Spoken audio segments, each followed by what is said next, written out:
Само Господ може да го спаси судството. Изборот за нов председател на судскиот совет се случи, но тоа нема да ја подобри, туку дополнително ќе ја сруши и така уништената доверба кај граѓаните за највисокото тело во судската власт. Наместо оставки, тајни состаноци и договарања е епилогот кој што јавноста го виде по итната седница после работното време. Поранешниот председател на Советот Караџовски смета дека ова би можело да стане пракса во судскиот совет, секоја нова недела да има избор на нов председател. И во иднина можеме да се соочиме со случај да судскиот совет секоја недела разрешува својот председател и да назначува друг, што не би било соодветно за никој нити за самиот судски совет. Проблематично е таквото постапување со оглед на одредбите во Законот за судски совет, кои што се однесуваат за исклучување на јавноста во работата на судскиот совет. Конечно реакција испрати Издруженијето на судии, која содржи само флоскули за независно судство.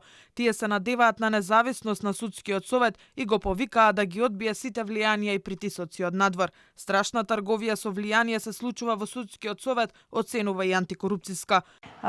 Ние ги повикавме и останатите институции кои што имаат свој придонес, односно делегираат, предлагаат членови за судскиот совет да излезат со своја реакција. Нов председател стари ветувања за транспарентност и враќање на довербата во правосудниот систем. Сашко Ѓоргиев по изборот рече верува во себе, во членовите, но и во Господ. Јас сум верник, почитувани медиуми, почитувани колеги. Јас верувам во Господ, јас верувам во себе, верувам во сите вас.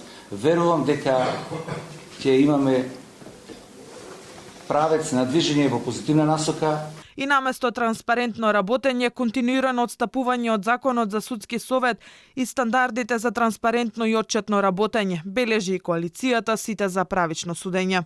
Во вакви исклучителни ситуации, кога за да биде подобрен имиџот на Советот и судството, во целина се потребни исклучителни напори за транспарентност и отчетност во работењето.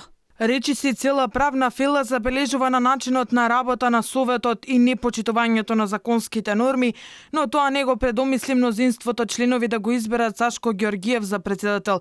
Далеко од очите на јавноста и самите го констатирале незаконското разрешување на Дамева, поодново ја разрешиле. Таа пак им возвраќа дека на сите им било јасно зошто ја тргнале од председателската позиција, но останува да биде член на Советот, идентично како и нејзината претходничка Црвенковска.